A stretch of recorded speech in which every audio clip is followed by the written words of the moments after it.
Muy buenas noches. Bienvenidos sean ustedes a esta sesión académica del martes 16 de mayo del año 2023 con la conferencia El VIH a 40 años de su descubrimiento a cargo de nuestro consocio el doctor Eduardo Vázquez Valls.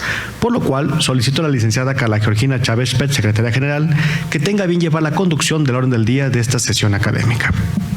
Gracias. Buenas noches. Dando seguimiento al orden del día, como primer punto se realizó la apertura de la sesión a cargo del licenciado Samuel Gómez Luna Cortés, presidente.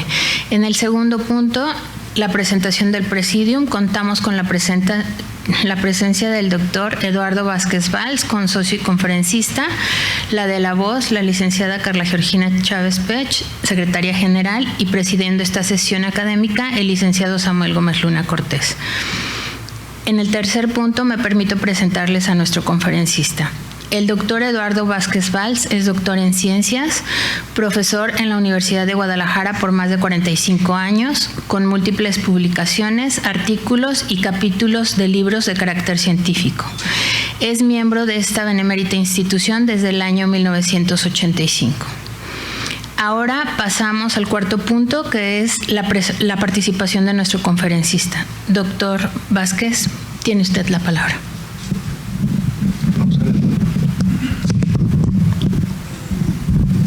Bueno, antes de pasar al podio, quisiera agradecer de manera muy especial a la licenciada Carla Georgina Chávez Pech y a don Samuel por permitirme estar aquí con ustedes esta noche y platicar un poquito acerca de lo que nos ha tocado vivir en los últimos 40 años relacionados con el desarrollo de la infección y posteriormente la enfermedad causada por lo que hoy conocemos como virus de la inmunodeficiencia humana. La plática de esta noche la voy a dividir prácticamente en dos secciones. En una primera vamos a recordar cómo empezamos en Jalisco a involucrarnos en este problema, y en la segunda, a diferencia de lo que habitualmente sucede, hablaremos un poquito de qué pasa en el mundo y qué cosas se han podido superar y qué cosas quedan pendientes. Es decir, no vamos a empezar con una descripción epidemiológica, estadística, para conocer la magnitud del problema, sino al final vamos a ver cuál ha sido el comportamiento, sobre todo en los últimos años en donde tenemos datos más fiables. ¿Sí? De tal manera que si no tienen inconveniente y para no abusar de su tiempo, pues podemos iniciar.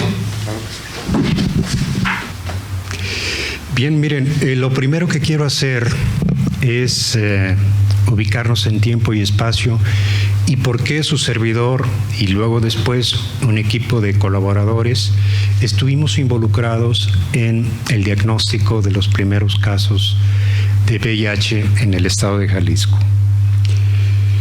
En la década de 1980, su servidor estaba terminando un periodo de adiestramiento en la División de Patología Experimental de la entonces Unidad de Investigación Biomédica de Occidente, y estuve a cargo del doctor Amado González Mendoza, quien fue mi jefe, y el doctor Héctor Gómez Estrada. Ambos desafortunadamente ya no se encuentran aquí con nosotros, pero ustedes sí tuvieron la oportunidad de conocer al maestro Amado González Mendoza, que por cierto hay muchas anécdotas porque siendo su alumno yo ya pertenecía a la Sociedad de Geografía, y un poco Pilar Sánchez Alfaro y algunas otras personas intervinieron para que el doctor González Mendoza participara en esta sociedad, y finalmente un día me dijo: ¿sabe qué, Eduardo? Tenía usted mucha razón. Ese es el sitio donde yo debería de haber estado desde hace muchos años. Entonces, cuando terminamos por ahí cerca de 1982, pues en el Instituto Mexicano del Seguro Social, específicamente en el área del centro médico, nosotros teníamos montado un laboratorio que era entonces un laboratorio de vanguardia porque teníamos la capacidad de hacer diagnóstico inmunológico, es decir, de aquellos padecimientos que hacen que las defensas del organismo de alguna manera disminuyan y que eso trae como consecuencia el que las personas se enfermen, se infecten y tengan algunos otros tipos de complicaciones, incluyendo, por ejemplo, una mayor frecuencia de neoplasias o de cáncer. Y empezamos a ver que algunos de los casos de los cuales nos pedían que interviniésemos cursaban o venían acompañados de características clínicas que en la literatura se citaban ya como casos de inmunodeficiencia que no se sabía cuál era el origen. Esto se veía muy marcadamente o fundamentalmente en un inicio en la población masculina con prácticas homosexuales, hoy conocidos como hombres que tienen sexo con hombre. Y tomé de la memoria de la Benemérita Sociedad de Geografía y Estadística documentos que, por cierto, eran muy valiosos y que yo quisiera que, y estaría en la mejor disposición de participar en que se vuelvan a editar,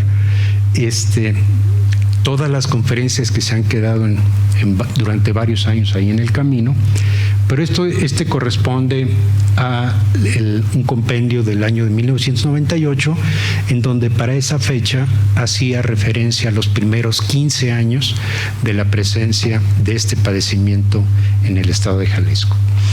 Y fue aquí entonces en donde en este laboratorio pues procesábamos las muestras. Algunas veces no sabíamos, o la mayor parte de las veces y sobre todo al inicio, no teníamos el antecedente de cuál era el origen y cometimos desde luego muchos errores, entre otros, por ejemplo, que se acostumbraba pipetear las muestras con la boca, se utilizaba una especie de manguerita con una especie de boquilla y se extraían el material para hacer recuentos de linfocitos, etcétera, etcétera. Era una época muy romántica porque muchos de los procedimientos que hoy en día se hacen con equipos automatizados, realmente en aquel entonces los hacíamos de una manera tradicional, que durante las últimas décadas así se llevaba a cabo ese procedimiento. ¿Y qué fue lo que sucedió? Pues que más o menos para 1983, y con todos los datos del 81 y el 82, pues se descubrió cuál era el agente causal de esta enfermedad. Y entonces vino el descubrimiento del virus de la inmunodeficiencia humana. Ese capítulo es muy interesante porque tiene muchas enseñanzas. Primero, habla de un proceso de colaboración entre dos países y entre grupos de investigadores que estaban trabajando con retrovirus humanos. Los dos países eran Francia y Estados Unidos. ¿Y por qué digo que es un capítulo muy curioso? Porque nos permite identificar cómo los intereses dentro de la carrera científica a veces generan eventos de plagio y eventos en donde entre un investigador y otro se llevan información y lo más importante es publicar el hallazgo primero. Y eso fue lo que sucedió precisamente en esto. En esa época también, aparte de los primeros casos reactivos, se fundó el Centro Estatal de Referencia para la Detección de VIH y se creó, ya a finales de los 80, el Consejo Estatal para la Prevención del SIDA del Estado de Jalisco. Un consejo que sufrió muchos ataques al principio, que no tenía un presupuesto suficiente, pero que con el tiempo fue creciendo poco a poco y llegó a ser evidentemente no solamente el mejor consejo estatal del país, sino que también, como sucede a muchos de los jaliscienses, parte de la información, de los procesos, de los documentos del cómo hacer las cosas, en pocas palabras, sirvieron para la creación del Consejo Nacional de Prevención del SIDA, el famoso CONASIDA. Y esto hay que reconocerlo porque a mí me tocó ver su creación inicial, pero también me tocó ver cómo durante, sobre todo, la estancia de la doctora Patricia Campos López, ese consejo creció, se constituyó de tal manera que trascendió muy importantemente, no solamente en México, sino en Latinoamérica y en algunas otras partes del mundo. Volviendo al primer tema, tenemos aquí al doctor Luc Montagné. Desafortunadamente el doctor Montagné murió el año pasado, y digo desafortunadamente porque sí tuve la oportunidad, por lo menos en 3 ocasiones, de conocerlo y de intercambiar algunas palabras con él, y era una persona hipersencilla. Yo la primera vez que lo vi, pues estaba frente al director del Instituto Pasteur y me dijo, a ver, dígame cómo están las cosas en México, y intercambiamos algunas apreciaciones. Y lo más curioso es que lo volví a ver personalmente como hasta los 3 años y se acordó que yo era de México. Desde luego mi nombre no, pero sí se acordó que era de México. ¿Y por qué digo que una tristeza? Él, aparte de ser un virólogo muy importante, también fue sujeto de plagio de su información. ¿Quién hizo ese plagio? Lo hizo precisamente Roberto Gallo, o Robert Gallo, como ustedes quieran decirle,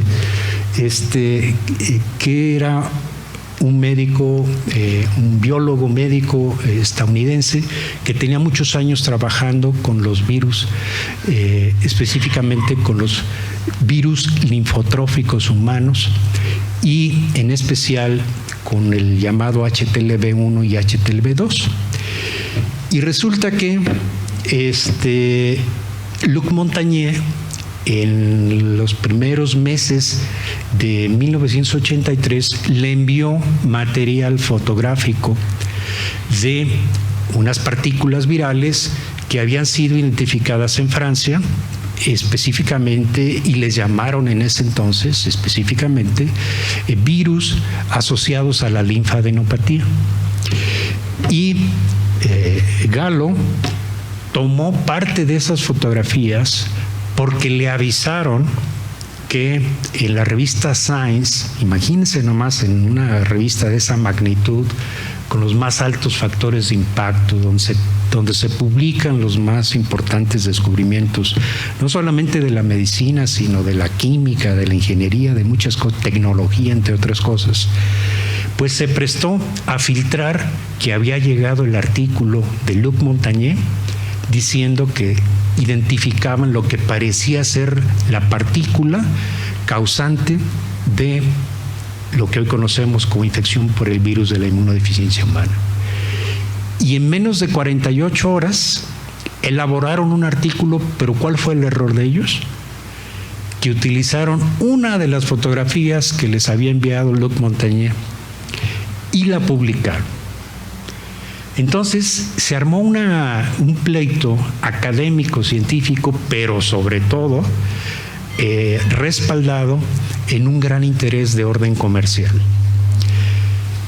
Al virus descubierto por Montagné le pusieron virus de la linfadenopatía, LAV, y al virus aparentemente descubierto por Gallo le pusieron HTLV3. Y hubo toda una discusión durante varios años de quién había sido el verdadero autor. Compartieron en un momento dado incluso premios internacionales, pero finalmente el Comité Internacional para la Taxonomía Viral, a principios de la década de los 90, dijo, bueno, pues ni LAV ni HTLV3, se va a llamar VIH. Y entonces las ganancias que por el uso de esas siglas implicaban millones y millones de dólares, pues ni uno ni otro la recibió.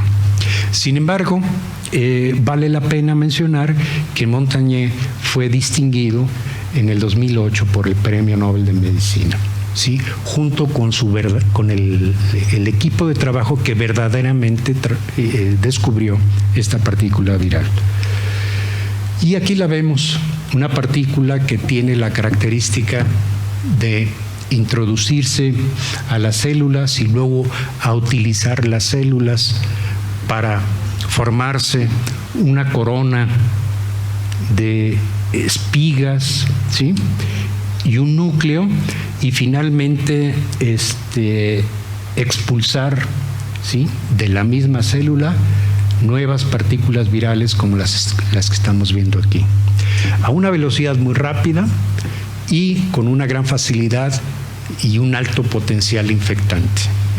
Bien, hasta aquí los inicios en términos generales, y bueno, para recordar un poco de las primeras promociones que se hicieron con carácter preventivo, me permito mostrarles, aunque ya la diapositiva estaba muy vieja, pero finalmente esto fue elaborado por el Ministerio de Salud de España muy al principio de la infección, y eran un par de carteles que se colocaban en las instituciones de salud.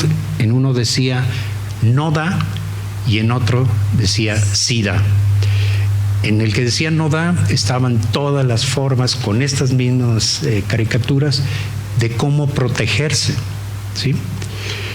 Y en el que dice sí da, pues aquí se ve la transmisión a través de utensilios como personales, o por ejemplo a través de la transmisión materno-fetal, etcétera, etcétera, etcétera, y desde luego pues a través de las relaciones sexuales, ¿sí? ¿Qué hacíamos en el laboratorio en ese entonces? Bueno, pues nosotros trabajábamos la mayor parte del tiempo con enfermedades autoinmunes, pero vale la pena decir que a partir de 1984 prácticamente todo el equipo nos trasladamos del Instituto Mexicano del Seguro Social a la Universidad de Guadalajara, porque específicamente el 14 de febrero de 1984 murió el doctor Amado Ruiz Sánchez, papá de nuestra expresidenta de esta sociedad, y a su servidor le encargaron en un inicio hacerse responsable del Instituto de Patología Infecciosa Experimental, doctor Francisco Ruiz Sánchez, en ese año de 1984. Ese instituto fue creado por el doctor Francisco Ruiz Sánchez en 1964 y ahí se llevaron a cabo muchos experimentos con antibióticos, entre otros con tetraciclinas, con cloranfenicol, entre los más relevantes. Y a la muerte del doctor Francisco Ruiz Sánchez se queda como responsable su hermano, el doctor Amado, y a la muerte del doctor Amado, pues yo me quedo como encargado de ese instituto, ¿sí? Quiero mostrarles un poco de lo que era el instituto, porque el instituto tenía, además de una gran colección de libros, pues un ambiente muy especial, un ambiente propicio para el estudio, propicio también para la lectura y para la creatividad, porque gracias a que se encontraba en el interior del Hospital Civil de Guadalajara, conocido como Fray Antonio Alcalde, pues sus muros aíslan mucho el ruido y se podían hacer realmente muchas cosas ahí. Esta era la oficina que tenía el doctor Amado en esa dependencia, y pues aquí vemos cómo era un instituto pausteriano en donde se hacía fundamentalmente microbiología, pero que poco a poco fuimos buscando la manera de ir incorporando algunos equipos nuevos, como este que se ve acá, y buscamos la manera de que no se perdiera todo el contenido que tiene una larga historia o tenía una larga historia, y que se tratara de preservar ese ambiente. Desafortunadamente, ustedes saben que en este país nos gusta modernizar todo, y llegó el momento en donde había una gran necesidad para cuestiones de orden administrativo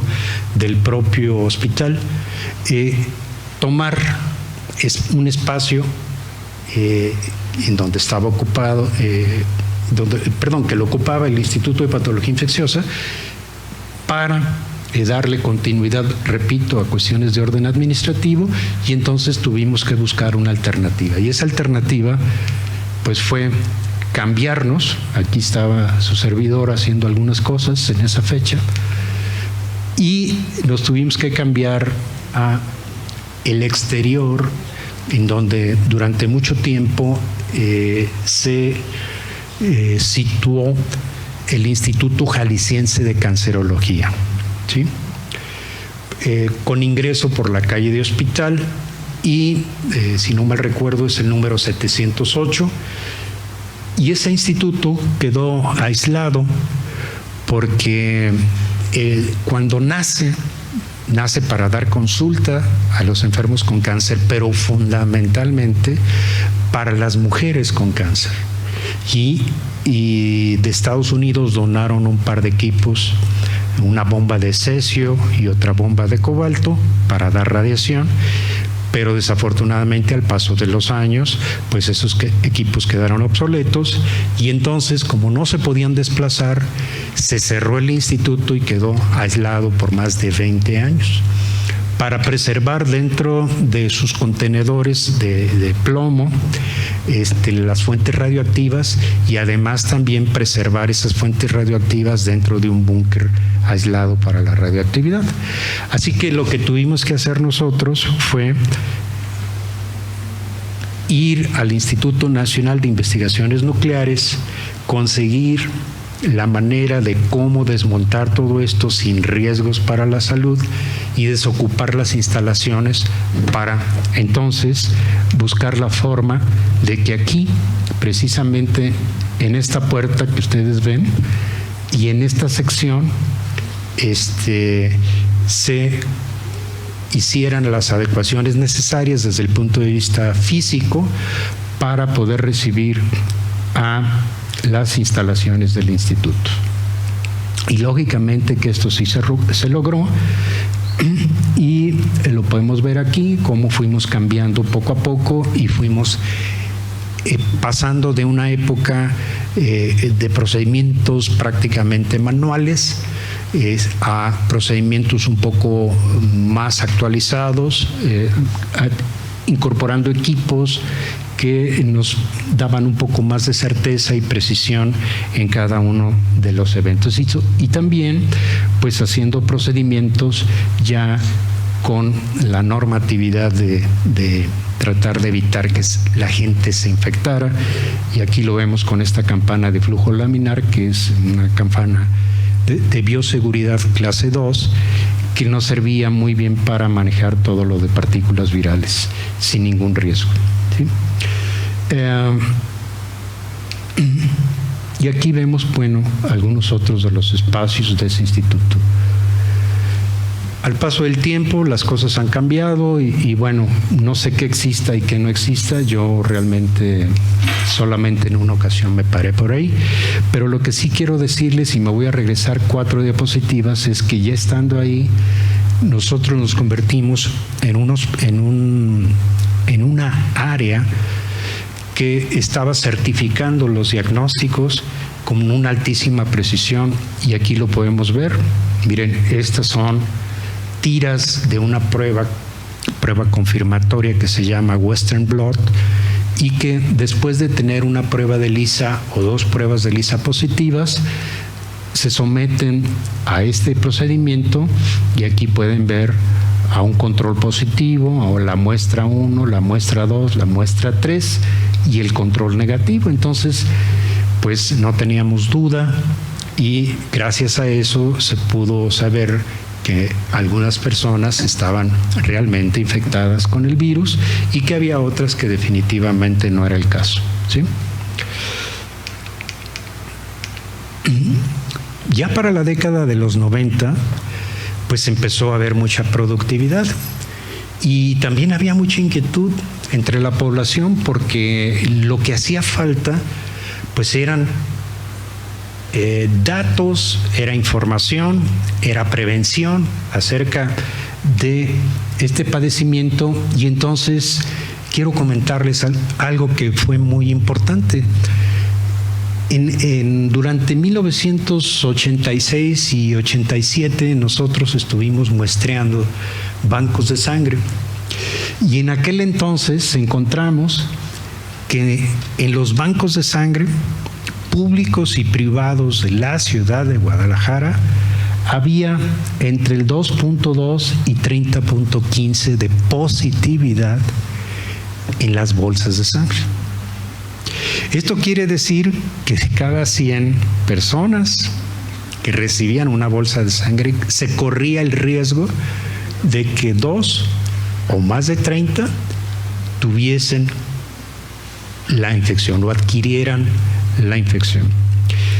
Y fue precisamente en 1986 cuando se estableció a nivel nacional una normatividad que obligaba a los bancos de sangre a realizar las pruebas de detección de anticuerpos anti-VIH.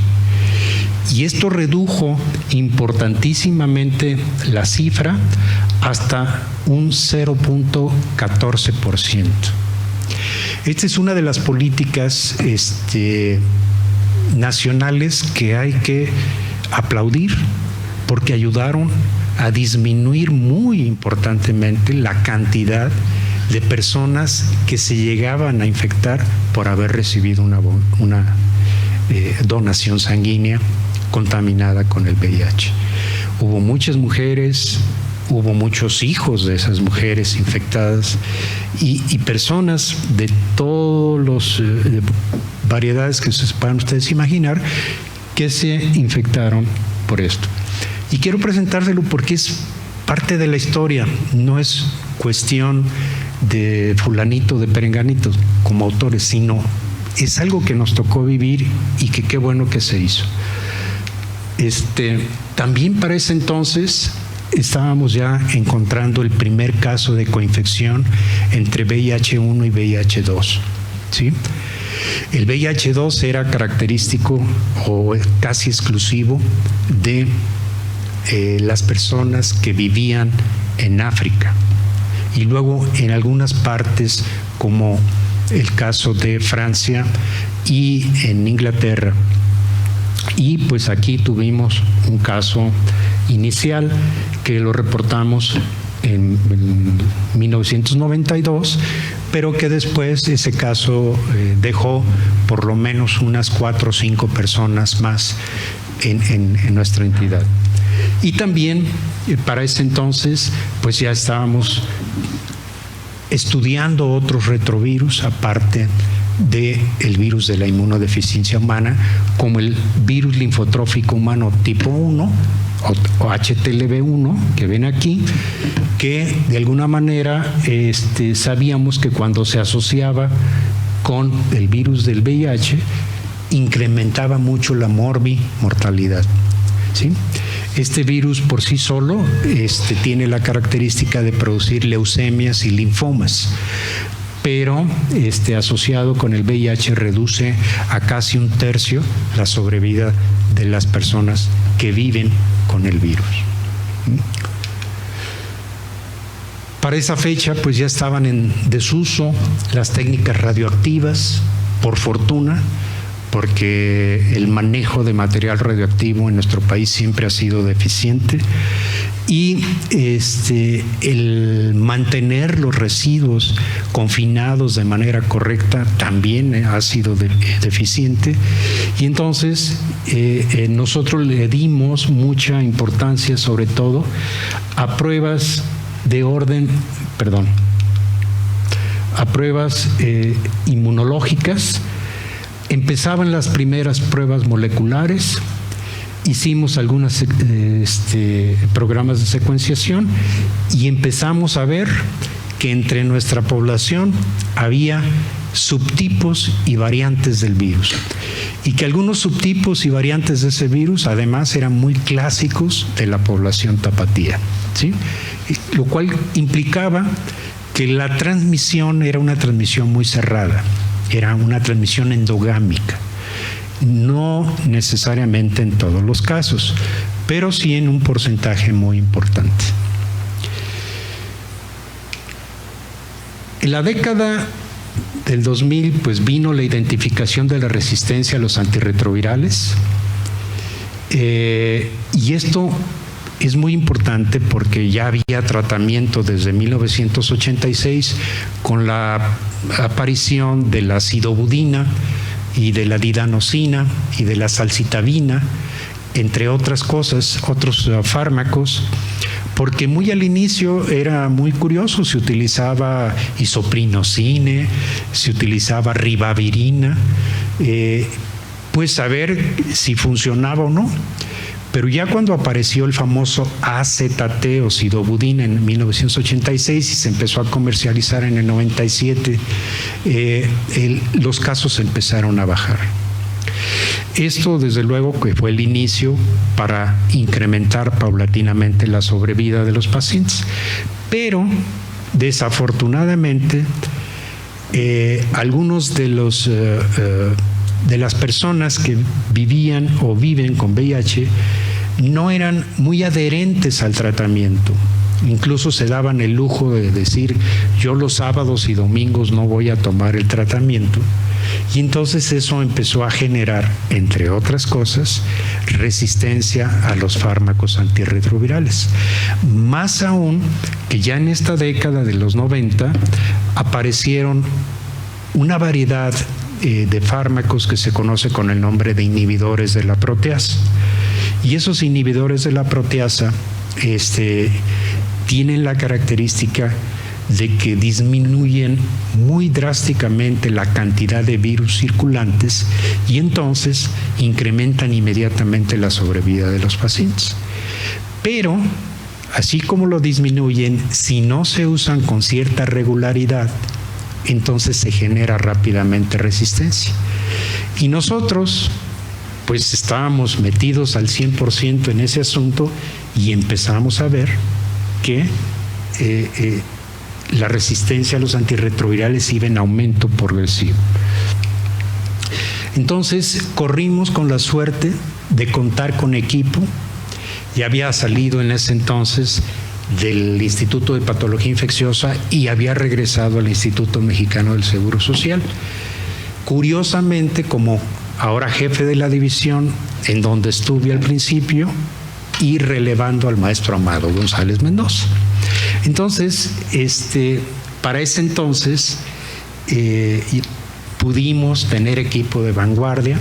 Curiosamente también, aunque sea repetitivo con esta palabra, apoyados no por la industria farmacéutica ni tampoco por el Consejo Nacional de Ciencia y Tecnología, apoyados por la industria electrónica establecida en el estado de Jalisco, que fue, yo creo que nuestro mejor padrino, por cuestiones que no hay tiempo ahorita para comentar, pero después de un concurso que ganamos con ellos nos ayudaron a equiparnos y a seguir adelante con todo esto. ¿Y a qué nos llevó?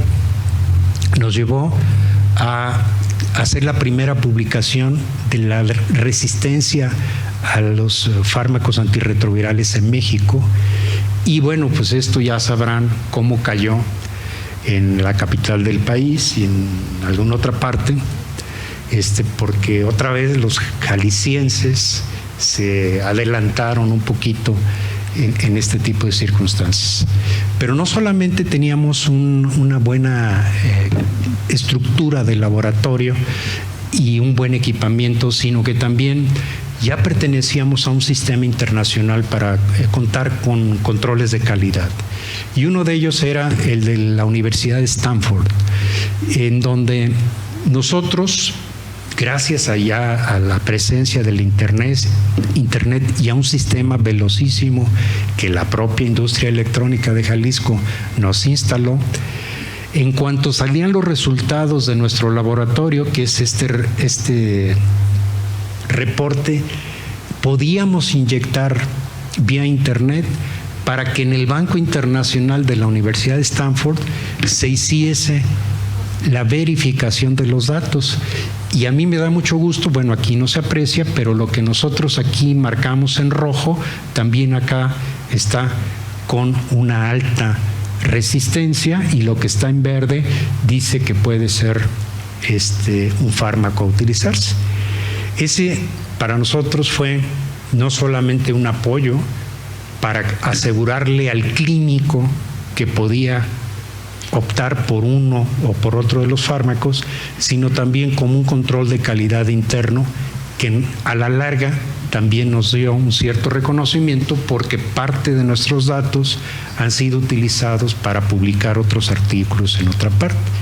Y todo esto debido a que por la calidad de nuestras secuencias tenemos más de 650 secuencias en el GenBank que pueden ser accesadas en forma gratuita, libre, en cualquier país del mundo. Entonces, cuando quieren saber cuáles eran las secuencias del virus en México, pues se meten ahí y pueden jalarlas perfectamente bien. Es parte de un quehacer en la cooperación internacional. Ellos no cobran, uno tampoco cobra, se mantiene el derecho de propiedad intelectual, pero queda libre a disposición de todo el mundo para su análisis y para trabajos de orden científico. Y esto nos lleva también a que cuando evaluamos la resistencia en nuestro país, pues nos dimos cuenta, y espero que se entienda, que los patrones de resistencia, cada una de estas flechitas es un patrón de resistencia. Y aquí pueden ver la región centro. Como éramos ya para ese entonces dentro del IMSS el centro de referencia nacional, pues aquí podemos ver el Gabriel Mancera, la Raza, el Hospital del Siglo XXI, incluso también dábamos apoyo al ISSSTE y al 20 de noviembre, al 1 de octubre, entre otros que recuerdo. ¿Y qué pasaba con lo que sucedía en Occidente? Pues que los patrones eran, en algunos casos, tenían un cierto parecido, por ejemplo aquí ¿sí? Pero en otros definitivamente no había una gran similitud. Y esto entonces obligaba a la creación y a la integración de las guías de manejo de antirretrovirales. Con esas guías que empezamos a trabajar a principios del 2000, tuvimos que separar algunos datos relacionados con resistencia para las diversas regiones del país. Teníamos ya datos prácticamente de todos los estados del país y podíamos estar aportando esa información para que la prescripción de fármacos fuera con mayor certeza. Aquí, por ejemplo, estamos comparando el hospital del Centro Médico Nacional de Occidente, los hospitales civiles, etcétera, etcétera. También esto refleja la práctica médica en forma individualizada, y también refleja que no nos podemos estar ateniendo a cartabones internacionales o a cartabones centrales, digamos, hechos en Ciudad de México, porque las cosas pueden ser diferentes, ¿sí? El pozole se hace diferente en diversas partes del país, ¿sí? Y por lo tanto también se prescribe diferente, ¿ok? Y bueno, pues aquí vemos ya en un concentrado cuáles eran las mutaciones más frecuentes, por ejemplo, para proteasa en el occidente y cuáles eran las más frecuentes en el centro. Y luego empezamos a trabajar con filogenia. pues ya habíamos hecho diagnóstico, ya habíamos comprobado, ya habíamos intervenido en el tratamiento y dijimos, bueno, ¿y ahora qué está sucediendo? ¿Qué pasa con las variantes del virus que se dan en el estado de Jalisco y en nuestras pacientes? Y entonces empezamos a hacer filogenia y posteriormente modelaje in silico. No sé si se entiende lo que es in silico, pero en términos generales es modelaje con sistemas de cómputo, con programas de cómputo para identificar sitios, como les voy a comentar en un momento más, ¿sí? Y entonces, bueno, pues empezamos a hacer estudios y para no meternos en este relajo, en una de las publicaciones demostramos que aparte del subtipo B, que era el que predominaba en las Américas, pues en México empezaba a crecer el subtipo G, que era un subtipo que tenía muchas características importantes relacionadas sobre todo con facilitar la transmisión heterosexual. ¿Por qué? Pues porque la estructura del virus en alguna cosa en especial hacía que fuera más fácil de adquirirse a través de esa vía. ¿Sí? Y posteriormente pues empezamos a hacer análisis bioinformático. Yo les puedo decir que nos divertimos mucho porque éramos como niños y ya estábamos extrayendo las secuencias del virus y ahora las estábamos analizando. Y al analizarlas estábamos buscando cambios en la estructura del virus para ver si esos cambios provocaban o generaban una nueva mutación. Y pues aquí les voy a platicar que cada una de esas líneas rojas son mutaciones que ya se conocían, ¿sí? Pero cada una de las líneas verdes son mutaciones,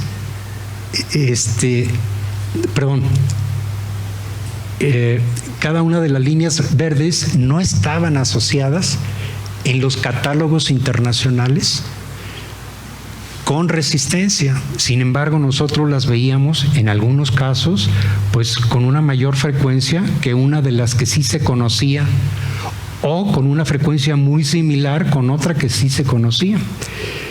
Y en muchos otros casos pues por arriba de algunas de las rojas que están aquí.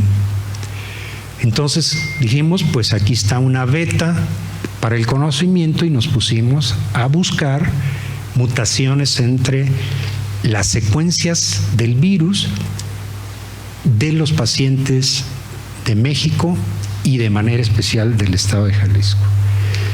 Y jugamos con las bases púricas y pirimídicas del virus, hicimos una serie de algoritmos.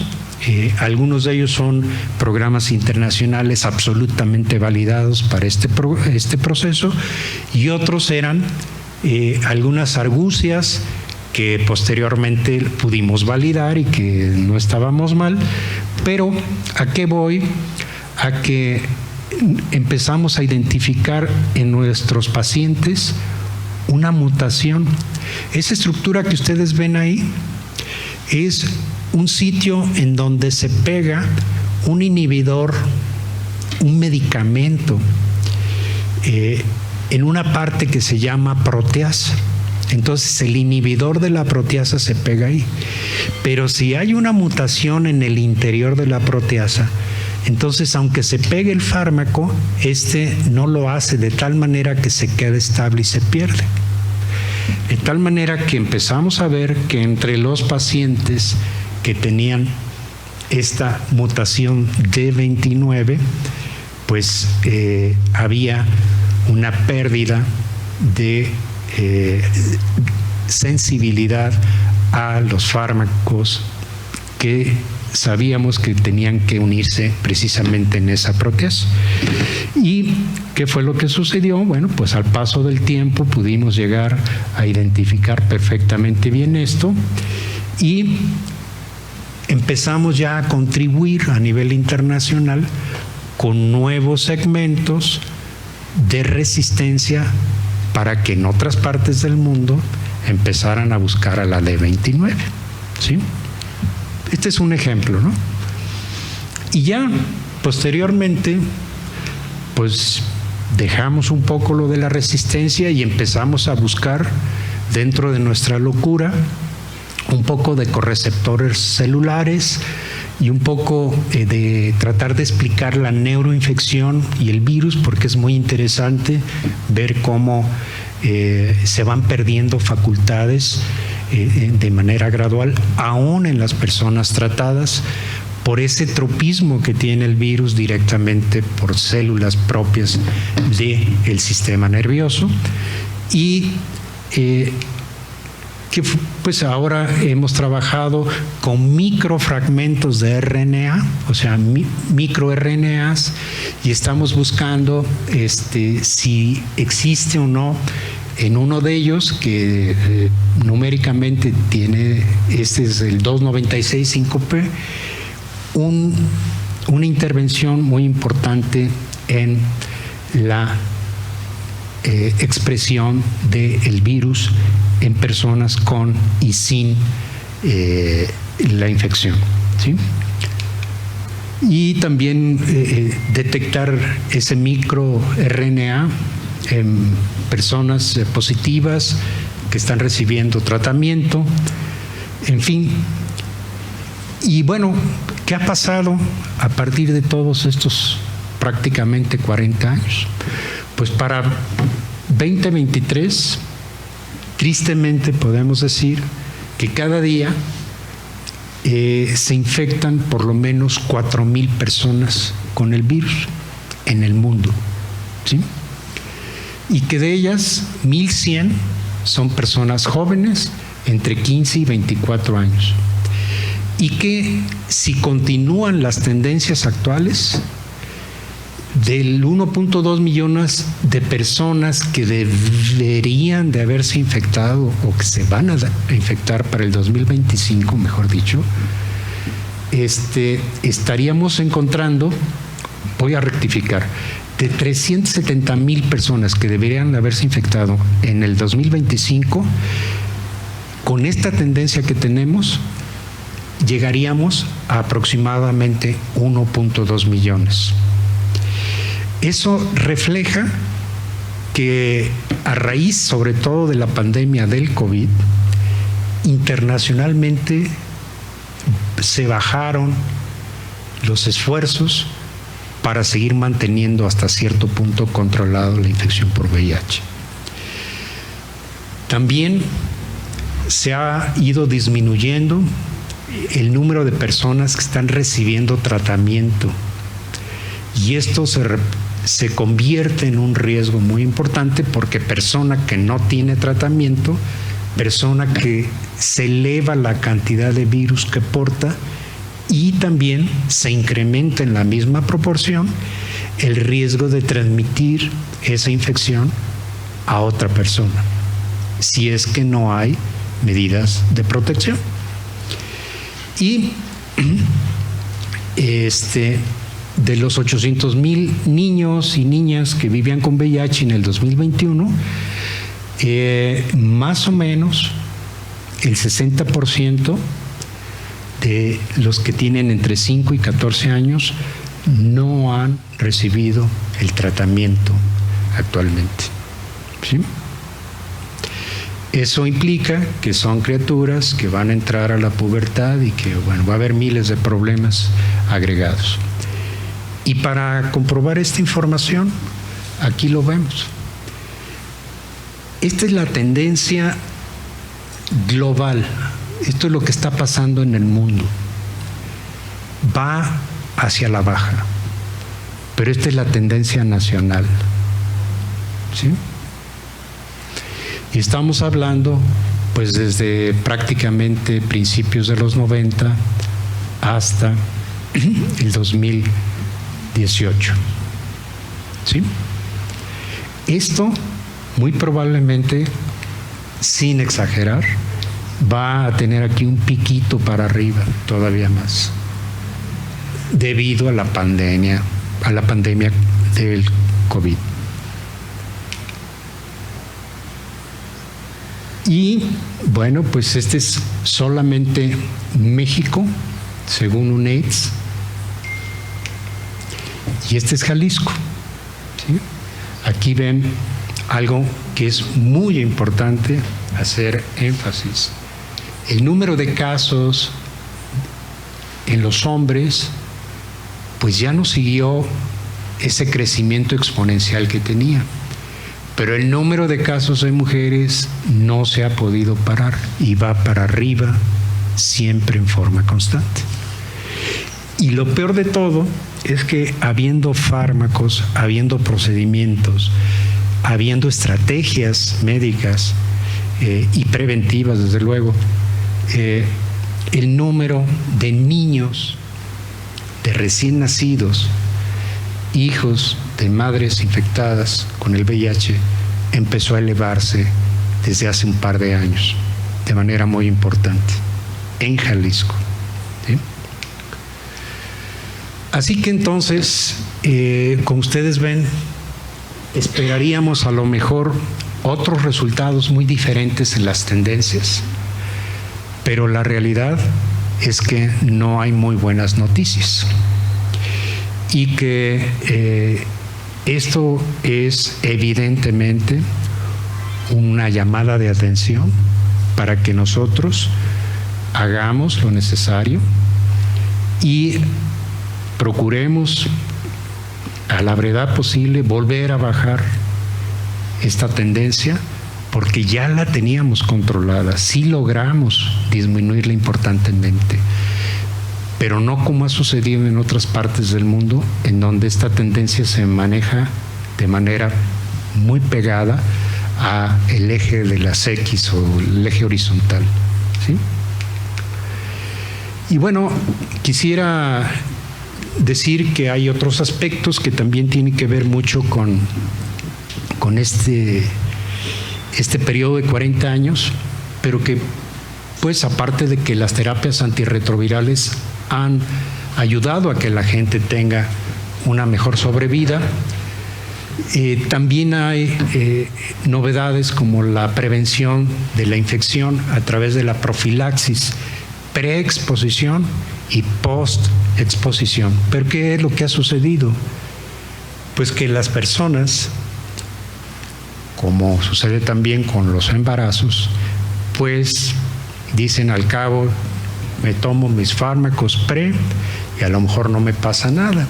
O si no me tomé los pre y tampoco usé o llevé a cabo acciones de protección, pues entonces posteriormente lo voy a hacer y finalmente esto ha hecho que el número de casos se siga incrementando, sobre todo en población joven, en menores de 25 años, ¿sí?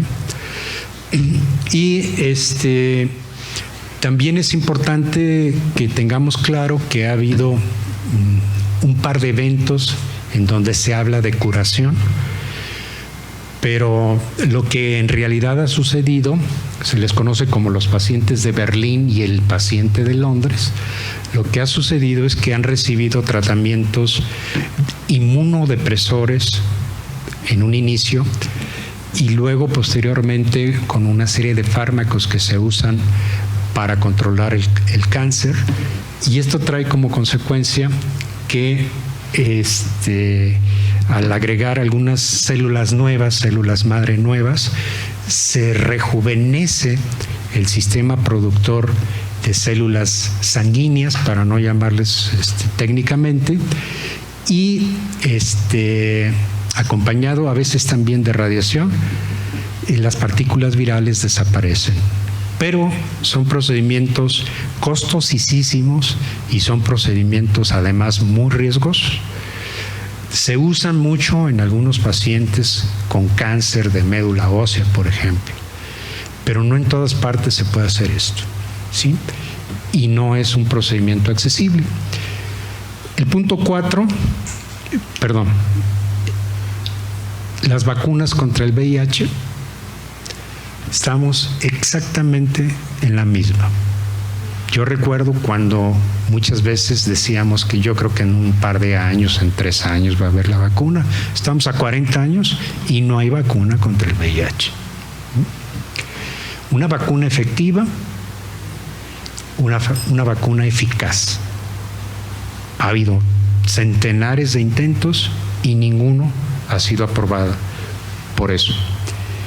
Y hay quien está investigando sobre células madre, pero desafortunadamente son procedimientos que todavía no tienen una buena aceptación internacional y que están sujetos definitivamente a normas de ética un poco más allá que cualquier otro manejo terapéutico. Y finalmente, lo que ha tenido, sobre todo a partir del 2019 a la fecha, mucha relevancia es la investigación del famoso microbioma. El microbioma son todos los bichos, todos los microorganismos, para ser adecuados, si no, ya sé quién me va a jalar las orejas al rato, ¿sí?, que se encuentran en nuestro organismo y que interactúan unos con otros y que en algunas ocasiones nos ayudan a que nos aliviemos más pronto, pero que en otras ocasiones hacen sinergia. Y una de las sinergias que se ha estado encontrando mucho es precisamente el que las personas que viven con VIH y que además cursan con un episodio de COVID, ¿sí?, de infección por el virus del SARS-CoV-2, tienden a agravarse y luego tienden inmediatamente después de su recuperación a presentar muchas manifestaciones propias de un grupo de enfermedades que se conoce como enfermedades de la colágena, ¿sí? Cuadros muy parecidos al lupus eritematoso, a la dermatomiositis, a la polimiositis, a la esclerodermia, entre otras cosas, para no meternos en más trifulca, artritis reumatoide, ¿sí? Cuadros parecidos, dije, de tal manera entonces que la conclusión es que después de 40 años hemos avanzado y conocemos muchas cosas. Se tiene un tratamiento que ayuda a que el padecimiento deje de ser mortal en pocos años, pero se convirtió en un padecimiento crónico en donde hasta la fecha tienen que estar tomando sus fármacos, sus medicamentos de manera constante, con mucha adherencia.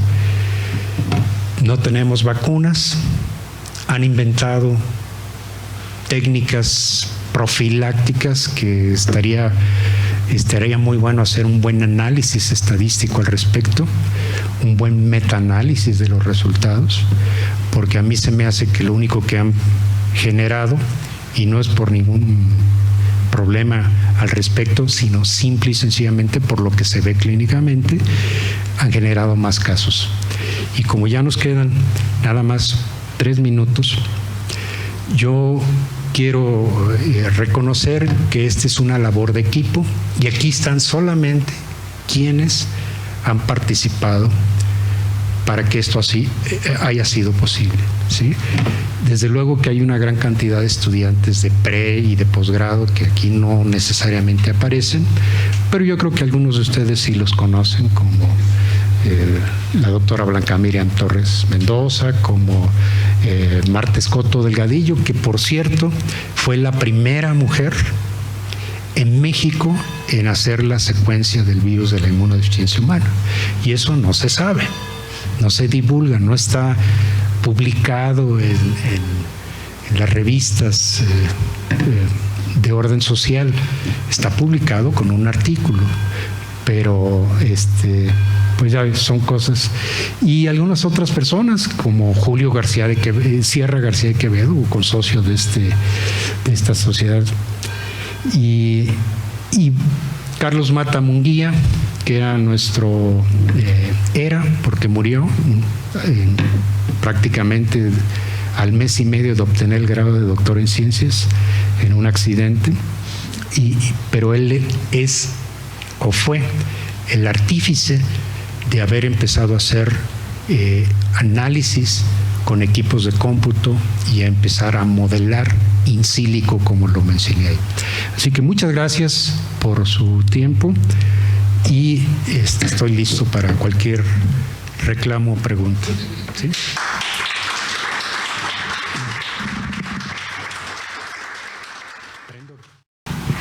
Muchas gracias, doctor Vázquez Valls, por su intervención. Muy importante esta retrospectiva, muy interesante y muy pertinente e importante la información que nos muestra de la actualidad. Muchísimas gracias.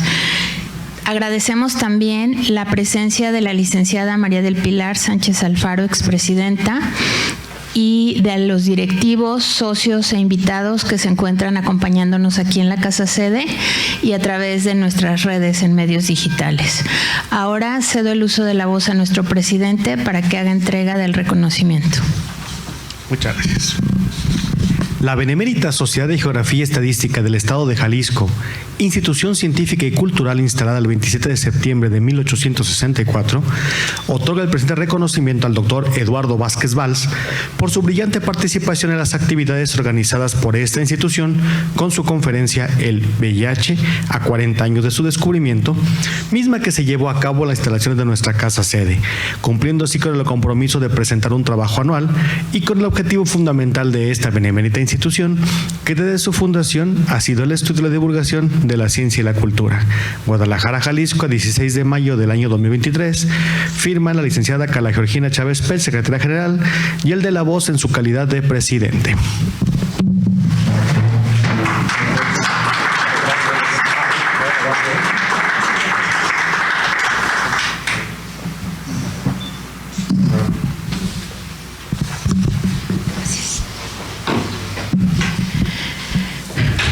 Me permito dar los siguientes avisos. Jueves 18 de marzo a las 20 horas, el capítulo juvenil invita a la presentación del trabajo de ingreso de Alma Montserrat Gómez Sepúlveda, titulado Día Internacional de la Luz, Reflexiones en el Arte.